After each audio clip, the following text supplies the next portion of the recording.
knew that I wouldn't make it back to the village before I ran out of food.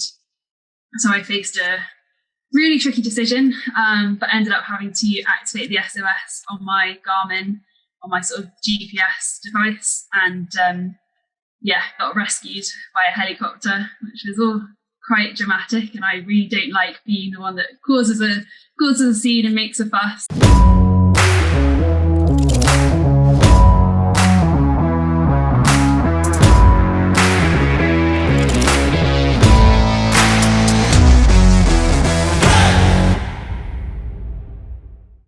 I think probably the best thing to do is introduce yourself and, tell us who you are and where you're from. Yeah, sure. So my name is Anna Blackwell. I am an adventurer, writer, speaker, photographer, and I've also just finished studying a master's in environment and human health. Managed to work my passion for adventure into that as well in my thesis, which is all about how adventure shapes resilience. Which was really interesting. We were speaking the other day about resilience, and I was saying that in terms of doing these trips, which, where you have to endure some horrendous situations, and people listening would be like, why would you put yourself through it? I think it builds character and it builds resilience to actually, when something does happen that is completely out of your control, you adapt far better than otherwise if you were not prepared for it. Yeah, absolutely. Absolutely. And it's not only the adapting bit, it's actually how you deal with challenge or the aftermath of challenge as well. So it's not just about being able to kind of successfully deal with that challenge, but it's about being able to grow through it as well and sort of gain positives from it, whether that's kind of more confidence or skills to deal with other challenges in the future. Yeah, resilience is key, and adventure is a brilliant way to build your resilience. Yeah, no. And so how did you get into these sort of adventures? How did it all start? So I think really, I guess I trace it back to my gap year. So I was about 18, I think, and I ended up going out to Central America with a sort of gap year company. And part of what I was doing there was a couple of weeks of trekking in Costa Rica. And at this point, I'd never done any sort of really physical things. Like I'd done bronze Duke of Edinburgh award at school, and I had hated it and got to the end of it and said that I was never trekking and camping ever again. And yet I then found myself trekking and camping for 3 weeks in mountains and jungles and along beaches. And I got to the end of that trip, and I so distinctly remember everyone else in the group sort of crying tears of relief that this horrendous ordeal was over and that they didn't have to put their boots and their rucksack on the next day. And I just remember taking myself away into the corner and crying because I was so heartbroken that this adventure was over. So I sort of realised then that I quite enjoyed doing things that pushed my boundaries a little bit, where I was kind of uncomfortable. And things sort of snowballed from there. So I then went off and started university. And in my Easter and summer holidays, I ended up going off on a number of trips, from hitchhiking to Morocco with some uni mates, to walking the Camino de Santiago, just a 500-mile, 800-kilometre pilgrimage route across the north of Spain. And the more things I did, the more I loved it and enjoyed it, and felt like there was something there that I wanted to really pursue and just spend more and more time doing. So is that how you came up with the idea for the kayak across the continent?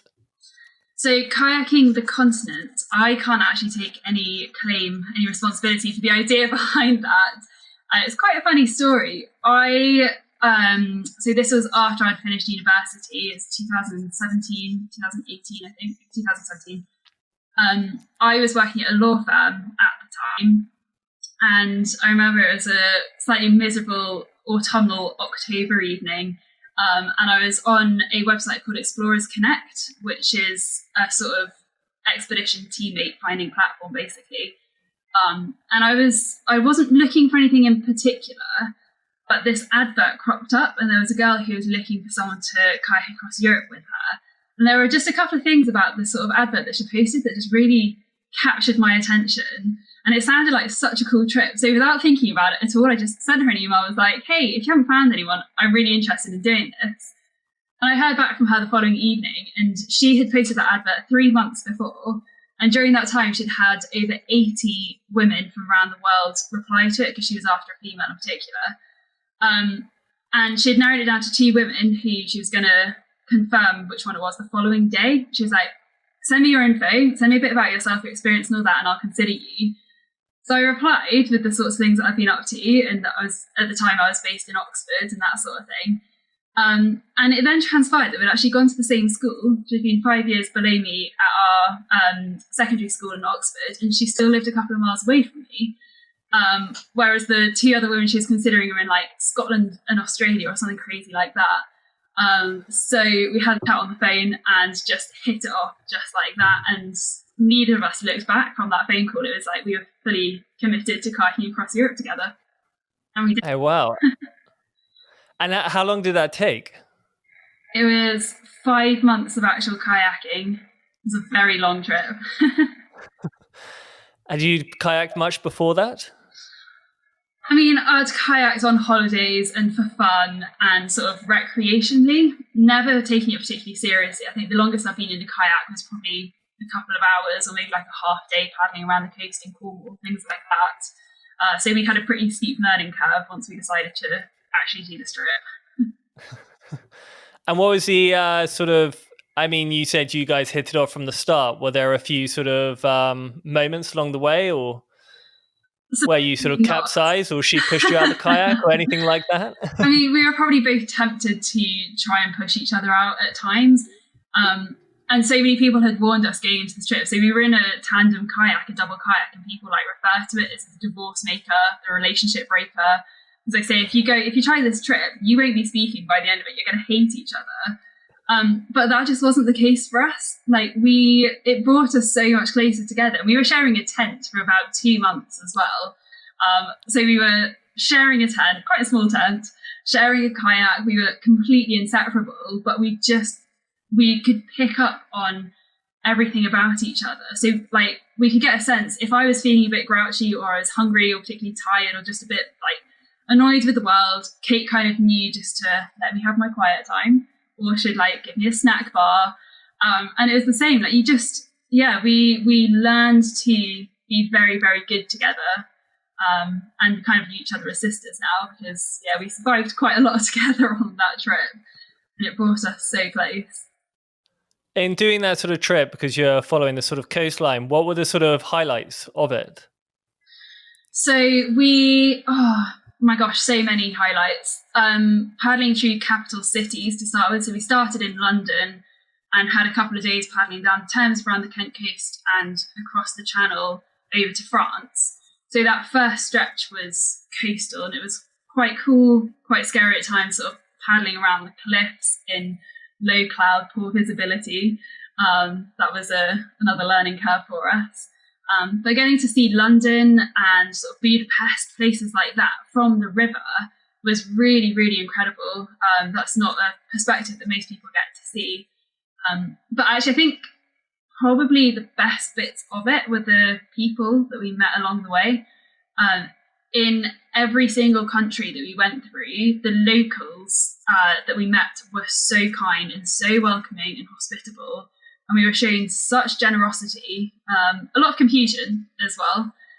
People were always incredibly baffled by these 2 girls in a massive kayak just sort of rocking up and saying they'd come from London. That generally, was met with confusion and disbelief, but once people realised we were serious, they just wanted to do whatever they could to help us. That was incredibly special.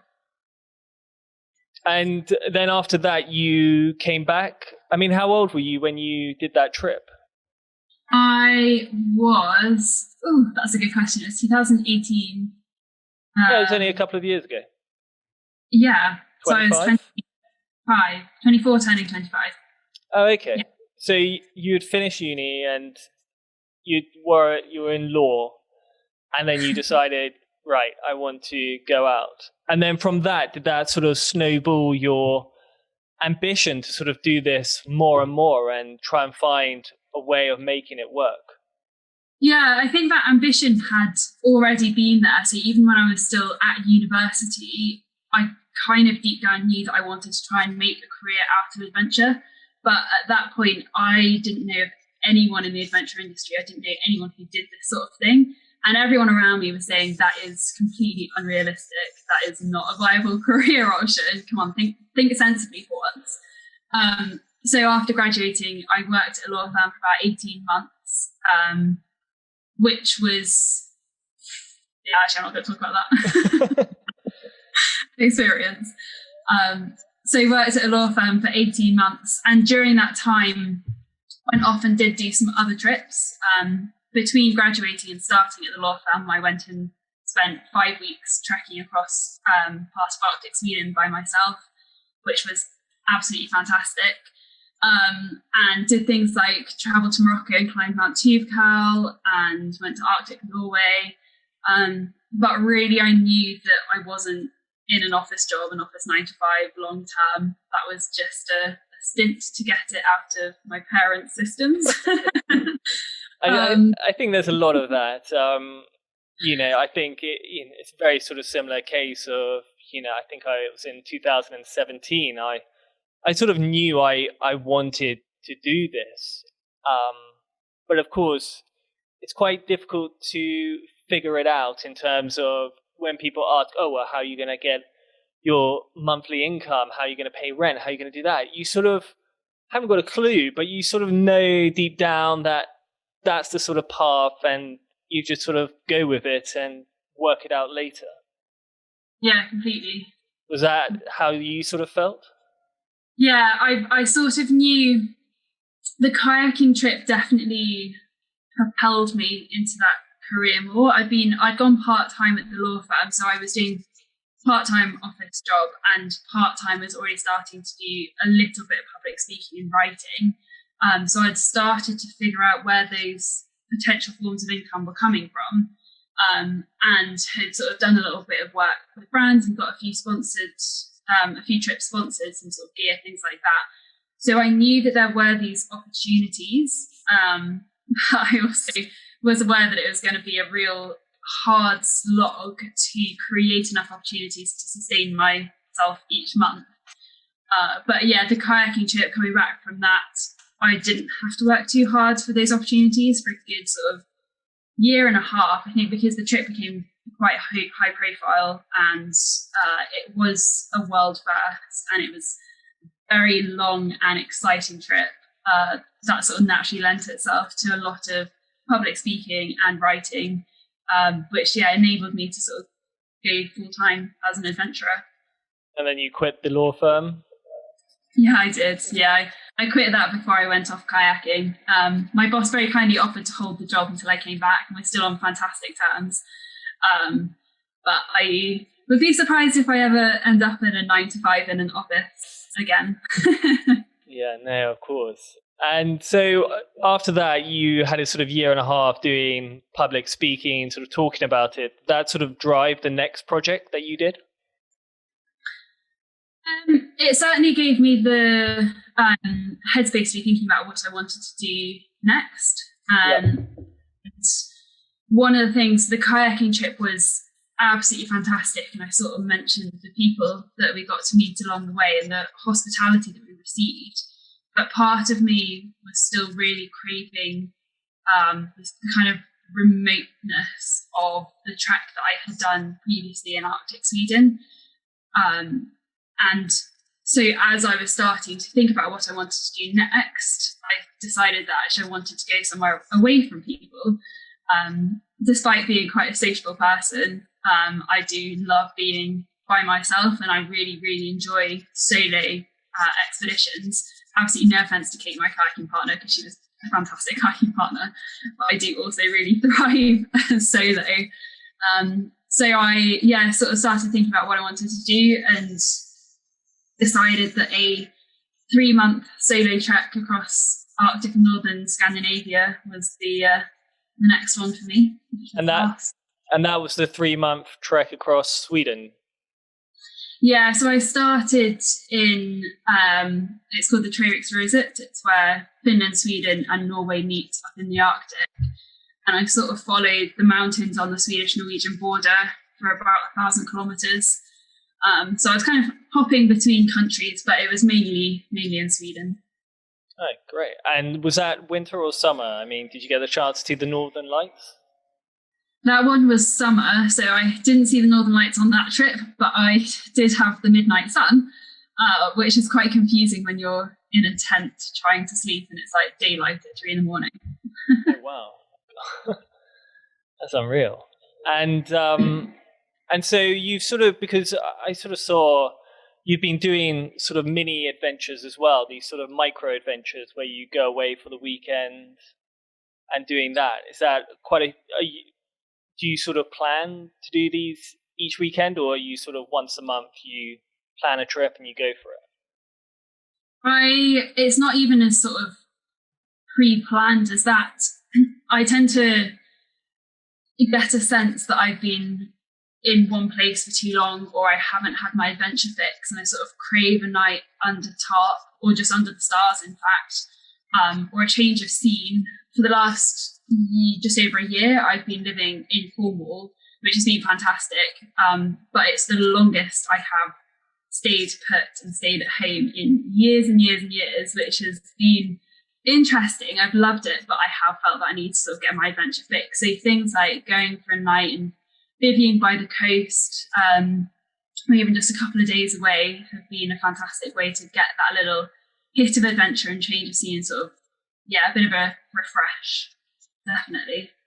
Yeah. Well, I imagine that's what lockdown really does for you. Makes you stay put for a very long time. Yeah, 8 months not leaving the county was a different experience for me. Yeah, I think this is probably the longest I've stayed put for, 3 years. How have you found it? I was actually okay, because I'd sort of done 3 years, and I was ready to be sort of placed for a bit, but as I say, now I'm sort of scratching at the surface, like a sort of cat trying to get out of the house, just sort of scratching slowly, thinking about the next one. Yeah, that was me maybe 6 weeks ago, and then I managed to get away just before we started our second lockdown. Yeah, so I'm quite lucky with the timing there. And so you're out in Sweden. How did that all go for you? Well, it swings and roundabouts. I was meant to be doing a 7-8 day trek, and the first 6 days were absolutely fantastic. Honestly, I would say that sort of the 6 best days of adventure I have ever had, with everything I had dreamt it would be and more. I honestly couldn't believe it. I think I really needed it as well, having not had a proper adventure fix since January. By the time October came, I needed something, so I really, really appreciated it. But yeah, then day 6, things changed a little bit, and I had so much snow for a couple of days that I went from trekking in sort of ankle deep snow that was fine to trek in, I could make easy progress, to that then being up to my knees and sometimes up to my waist for about 90% of the time, which is absolutely exhausting. And the issue that I then faced was I had about 36 kilometres left to go, and that was meant to take me 2 days, and I had enough food for that, no problem. But because of the amount of snow, my progress was just so drastically slowed. I was doing sort of half the distance that I wanted to, and it was exhausting and brutally cold, about -15 to -18 with the wind chill. And I knew that I wouldn't make it back to the village before I ran out of food. So I faced a really tricky decision, but ended up having to activate the SOS on my Garmin, on my sort of GPS device, and got rescued by a helicopter, which was all quite dramatic. And I really don't like being the one that causes a scene and makes a fuss, but needs must. There was no way that I would have got back without it. And I got a helicopter ride, and I got to see the Northern Lights that night. So yeah, there were some bonuses to it. Helicopter ride out is not the worst thing in the world. But I'm sure at the time you're sort of, probably in quite a dramatic situation for you to sort of pull the trigger and have to be rescued. Yeah, it was really interesting trying to make the decision, because there was no There was no actual urgency to it. There was no immediate danger. I had enough food for another couple of days. I had plenty of warm clothes. I had like a really good tent. I had all the gear with me that I needed. I could start a fire if I needed to. So whenever I had imagined activating that SOS and bailing out of an adventure, I had always imagined it would be a really intense moment where everything's going wrong, or like someone's injured themselves, or I could break my leg. But it was actually, other than the fact that it was kind of a gale force blizzard around me and really, really cold, everything else was under control. So it was really hard to reconcile that situation with the fact that actually I did need rescuing. So it was really hard to make that decision, and a big part of me for a while felt like I was really overreacting. In hindsight, and having spoken to the Swedish Mountain Rescue team, I know that I wasn't overreacting at all, and I know that I absolutely made the right call. But it was really hard to try and sort of see the situation for what it was. It was tricky, and it was also hard facing that completely by myself. Like, I couldn't phone anyone for advice. I couldn't get someone to tell me I was doing the right thing or provide other options. I couldn't communicate with anyone until I activated the SOS. And that was probably the hardest bit of it. It was incredibly, isolating. Not fun. And so are these sort of rescues sort of commonplace with your adventures, or is this a one-off? This is very much a one-off. I've never had to activate the SOS. I have had to get the emergency services involved once before on the trek that I was doing last year, in actually more dramatic circumstances. It's a kind of funny story. I had been stung by a hornet on my finger, just below my knuckle, and I had such a severe reaction that my finger pretty much doubled in size, which would kind of be okay, but I had a ring on my finger. I'd made the mistake of keeping my rings on for the trek I was doing, and my ring acted as a tourniquet and cut circulation off my finger, which then turned blue and had absolutely no blood flowing through it. And a Swedish chap that I was with tried to cut the ring off my finger with the little scissors on a penknife, and actually just managed to gouge my finger. So I then had a blue finger, a ring that was not coming off at all, and then blood pouring down my hand. And we realised that, we needed to get the emergency services involved to get the ring off. So I had to phone an ambulance, get some paramedics, who very probably got the ring off and then took me to a hospital because they wanted me to have stitches. But I was very lucky that time round. First of all, because had we waited a couple of hours, my finger would have gone too long without circulation, and the paramedics said they would have had to amputate. So, narrowly avoided that. But also for the 8 days running up to that, I had been completely by myself. I hadn't had phone signal. I'd had my Garmin with my SOS. But I'd been by myself in my tent, and I would have had to activate the SOS to get someone to rescue me. And again, I would have had to make that call by myself. It would have been quite fun to get a helicopter then as well. But I was grateful to have another person with me and actually trying to keep him calm. He got very worked up, so trying to keep him calm was almost a bigger focus than what was going on with my finger, which I was grateful for. So what, the guy who was actually meant to be looking at helping you was actually the one sort of panicking and going mental, and you were like, no, calm down, everything's all right. And it only got worse after he cut on my finger as well, because then he was so apologetic and he just didn't know what to do. And he'd actually hurt me then as well. He'd made the situation worse. So I was having to really be like, David, it's fine. You're trying to help. Your heart was in the right place. Maybe just misjudge this one a little bit. Don't take penknife scissors to someone again. Yeah. Penknife scissors. I mean, they're as blunt. They're usually pretty blunt. So it was the sharpest thing we had. I mean, it shows how desperate we had got by that point. Was this a proper Swiss Army, or are we talking made in China? Oh no, it was a proper Swiss Army. Not like 127 hours. Oh, no, thankfully. God. Yeah, I'm sure. And so when you're out in these sort of situations and, times are pretty tough, what sort of motivates you to sort of keep going? That's a good question. generally, so the toughest times for me actually aren't those kind of moments where I'm about to lose a finger or having to consider getting rescued by a helicopter. For me, the more challenging moments are when the weather has been crap for like 3 days in a row and it's really foggy and I don't have the views and it's foggy underfoot and everything's wet. Those are the moments where actually I struggle the most. And it's in those moments, I think the main thing that I do is, for starters, I remind myself that I have chosen to put myself in that situation. And I've taken this conscious decision to go and do something because I want to challenge myself. I want to push myself and see how tough I really am. And it's those sorts of moments that are going to prove to me that I am tough. So I almost get competitive with myself, being like, come on, you can do this. So what, you've had wet socks for 4 days? Big deal, just crack on. So there's that. And then trying to sort of distract myself from what's going on around me as well. I've got a ridiculously good imagination. I can daydream for days on end. And that honestly gets me through like really, really miserable sections of these adventures, these treks.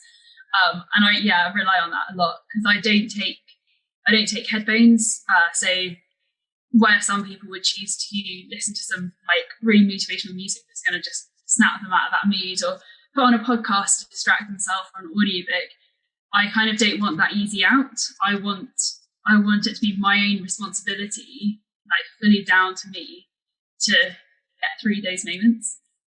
And so far I have. I suppose also it's quite nice because by not taking headphones, you really immerse yourself within the environment that you have. I think it's very easy just to put headphones on, and although you're sort of looking around, if you have them on and you're listening to something, you don't hear what's around you. You don't hear the sort of subtle things like bird songs or crickets or whatever it is. Yeah, absolutely. Or the sound of the snow crunching on your feet. Oh, such a lovely sound. I realised on one of my earlier trips, I was walking 1,000 miles across France and Spain by myself, and big sections of that trip I was kind of having to walk through really industrial built up areas. There was just tarmac and concrete all around, and it was really monotonous and testing in a very different way. Not physically testing, but mentally it was so challenging. And I remember putting an audiobook on, and I walked for a couple of hours listening to this audiobook and then turned around and looked back, and I had absolutely no recollection of what I had just spent a couple of hours walking past. Like, I couldn't have described it. I could go back there now and I wouldn't know that I'd ever been there. And I kind of realised that I get so easily distracted, and I didn't want that. I wanted to experience every bit of it, the highs and the lows. So yeah, no more headphones for me, no easy out. Sort of like driving on autopilot. You sort of get in the car, you drive, and then suddenly you arrive and you're like, oh, can't even remember what's just happened. Don't think I'll be getting in a car with you anytime soon. So you've done this, I sort of see from your Instagram you're quite into cold water swimming at the moment.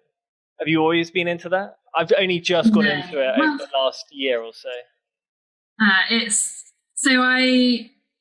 I did bits of it growing up. So I'm part Swedish, and every summer holiday I'd go to Sweden, and we would always swim in the sea and the lakes, and that's pretty cold water. So I think I kind of had a bit of an introduction to it growing up. You do just jump in no matter what the weather, no matter how cold the water. But then in my adult life, I didn't until I moved to Cornwall, really. So just over a year ago, I started swimming. And particularly since March, I have swum at least a couple of times a week. For March, April, May, I swam every single day in rain or shine, and there was a lot of rain for quite a while. I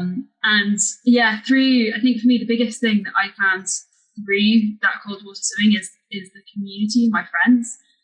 I'm really lucky that down here I've got a group. There are 6 of us women, and we have all become friends through dunking ourselves in uncomfortably cold bodies of water. And that's just, there's such sort of camaraderie through doing that, and the high that you have afterwards, you can share that with friends. That's really, really powerful. What's the temperature of the sea at the moment? Oh, do you know, I haven't actually measured the sea recently, but we were swimming in a quarry a couple of weeks ago, and that was 10.5 or 11 degrees. Okay. So it's cold, but it's not too freezing yet. No, I was up in Hampstead Heath, because I'm up in London at the moment, and that was 12, which I'd say is pretty cold. Yeah, that's pretty nippy. How long do you stay in for? How long can you last? 3, 4, 5 minutes. Yeah, sounds about right. Yeah, it sort of actually started in the summer down in Devon. We used to go every morning before breakfast to go for a sort of swim, and down there, actually, I say in the summer, it was September. And anyway, the sea was freezing. I mean, you'd have thought it might have warmed up over the summer period, but it was so cold. And gradually, day after day, you slightly get used to it. I'm slowly trying to mold myself into cold showers, but as I say, the difference between cold and warm showers there's quite a drastic difference. Yeah, some of my friends really swear by their cold showers, and a couple of them have outdoor showers as well that literally just hooked up to their hose, so that is really cold, and they love that, but I cannot go on board with it. I'm fine going in the sea. Like, yes, the first kind of minute or the first 30 seconds when you're walking in can be pretty brutal, but once you're in, it's fine. But I can't do cold showers yet. No, I think it takes a bit of practice and learning slowly. You sort of have to just turn it from the sort of warm to the mid-range, and then, or you just go, right, suck it up. Maybe I should give it a try. Yeah, I mean, it's definitely worth a try. And so what's your plan for the next year or so with these adventures? You've got something in the pipeline? Well, I actually don't for the first time in quite a while, because very excitingly, I'm getting a dog. And this, for me, is like the most exciting thing that has ever happened in my whole entire life. I've been waiting probably 8 years to have my own dog. And I finally decided now is the time. But obviously that means I can't really go away for any long periods of time because it's just my dog. I live by myself. So next year is going to be all about micro adventures with a puppy in tow. I do have a little trip planned for January or February, going back up to the Arctic, this time with skis, so I don't get caught out by all the snow. And so that'll be about 10 days, I think, is the plan, predominantly in Finland. But other than that, yeah, my adventure calendar is looking pretty bare. And in terms of because you obviously spend a lot of time up in sort of Scandinavia, in Sweden and so, what sort of parts in the Arctic would you recommend our listeners if they're sort of thinking on going on these big hikes? Oh, so I would say my favourite place personally, well, the most accessible place is probably Aavasky National Park. And it's best known for being the start or end point of the Kungsleden, the King's Trail.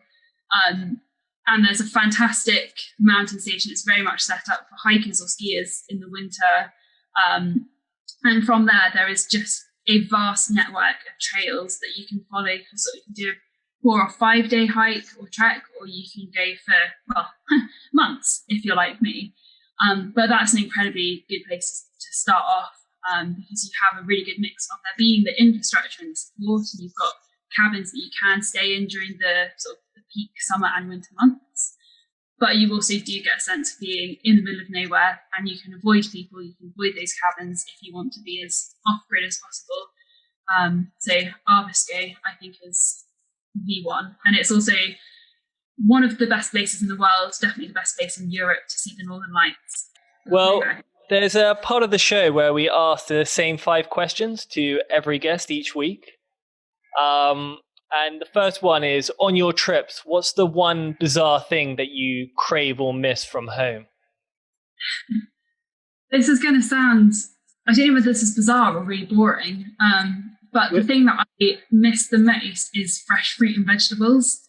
Like, I really get severe cravings for fruit salad. Okay.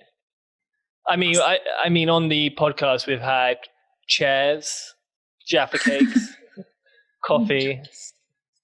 And I always take fresh coffee with me. Coffee, proper coffee, I always have. So that's never going to be on this piece of great.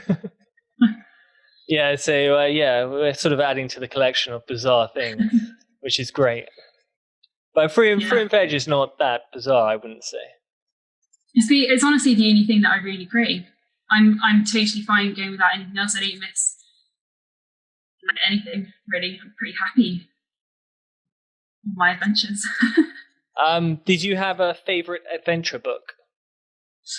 Yeah, I put some thought into this, and I think the one book that I have read a couple of times and love, and it inspires and moves me every time, is Dare to Do by Sarah Eaton. It is absolutely incredible. She spent 4 years cycling, kayaking, and rowing around the world, and her book is phenomenal.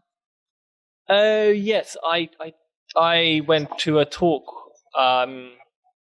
where she was speaking, which was fascinating. Yeah. She's written observations before she did that trip. Yeah. But she's got some fairly harrowing tales of being rescued from that ocean rose, because a couple of them went drastically wrong and were really traumatizing. But she writes and speaks about it in such a moving way. You get emotional reading it. Kind of makes me do an ocean rowing, but also terrifies me, which kind of makes me want to do it more. I suppose for me, ocean rowing, there's something about it which doesn't appeal to me at all, but at the same time, that appeals to me. It's the sense of, because you don't want to do something, you should probably try it and see, rather than just sort of turn it to one side. It's all these sort of adventures where I'm sort of like, no, that doesn't really appeal to me. But then at the same time, I'm like, if someone said, go and do this, do you want to? I'd, in a blink of an eye, just go, yep, sure, let's do it. Let's see what happens, see how it goes. Yeah. Just go from there. I just have this image in my mind of being in an ocean rowing boat by myself in the middle of an ocean and just looking around and seeing water in every direction, and that I want to experience that. So another one is, did you have an inspirational figure growing up? I think probably, and this is with hindsight, when I was growing up, my inspirational figures were like Steven Gerrard. I've changed quite a lot. Clearly, are you a Liverpool fan as well? I was once upon a time. I used to play football in a previous life. But kind of looking back, when I think about it, I think actually my aunt, my mum's sister, she was really, really inspirational and influenced me a lot without me kind of realising it, because she worked for the World Health Organization and lived all over the world. And whenever we got to see her, it would be so exciting hearing about these countries that she'd lived in.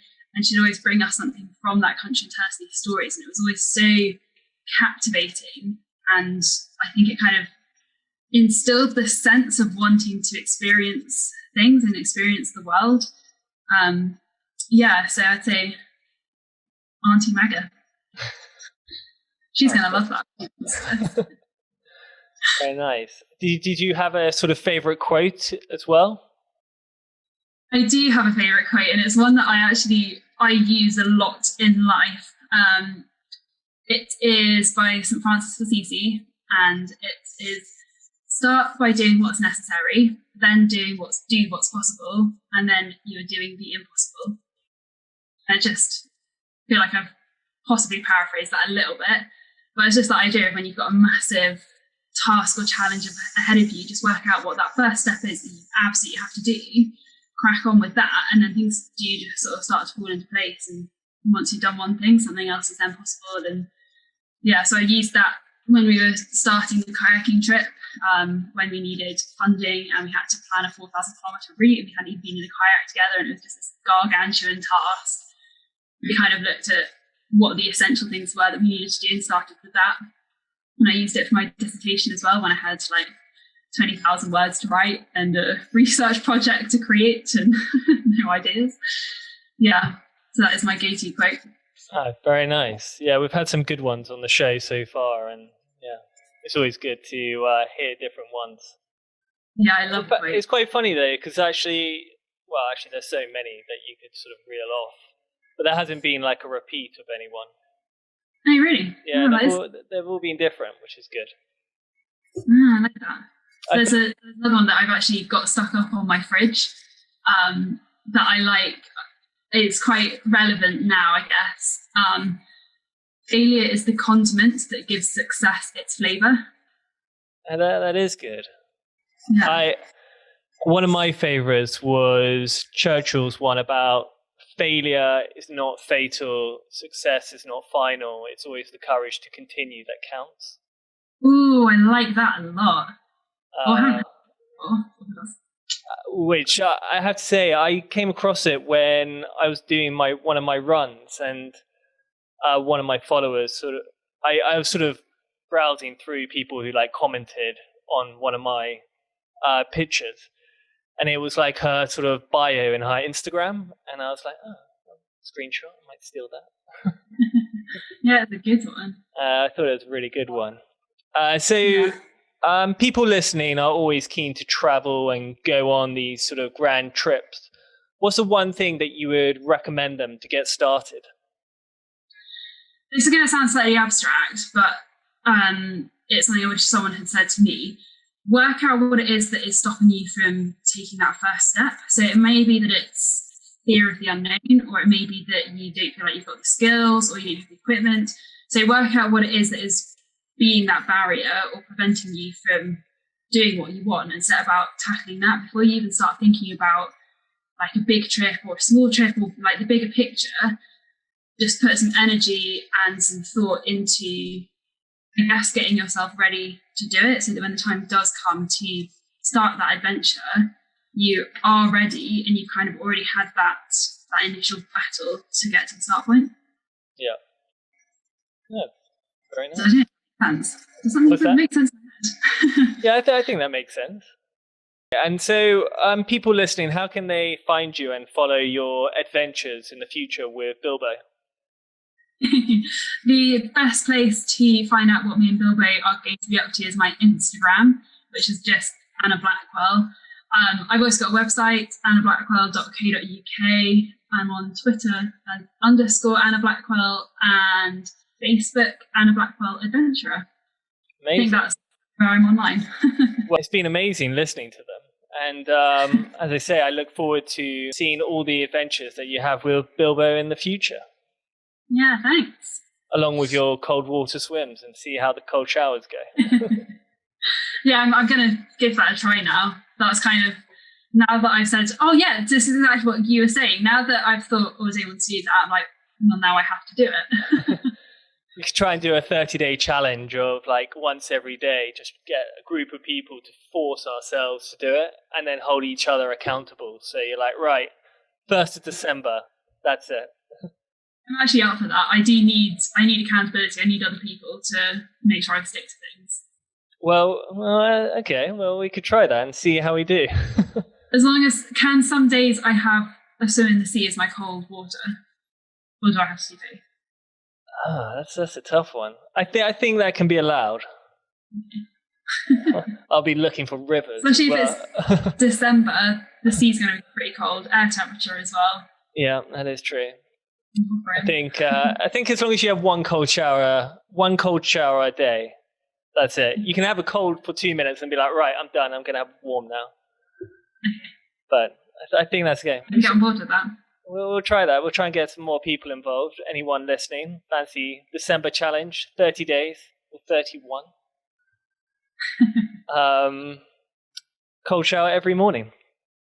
Yeah, or afternoon, or evening. Well, thank you so much again. And December challenge it is. I look forward to it. Amazing. Thank you.